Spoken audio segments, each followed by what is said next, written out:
Welcome to Preyo Promo, where you learn simple tech tricks to make your browser faster and more efficient. Is your browser running slow or acting strangely because of extensions? In this tutorial, you'll learn how to quickly turn off browser extensions to improve performance and fix issues.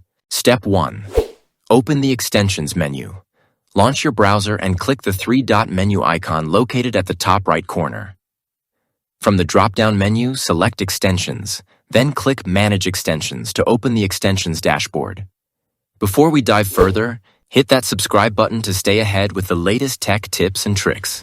Step 2. Disable the extension. Inside the Extensions page, you'll see a list of all installed browser extensions. Find the extension you want to disable and toggle the switch off to instantly turn it off. And that's how you can quickly disable browser extensions to keep your browser running smoothly. Thanks for watching, and subscribe to Preyo Promo for more quick and practical tech tutorials.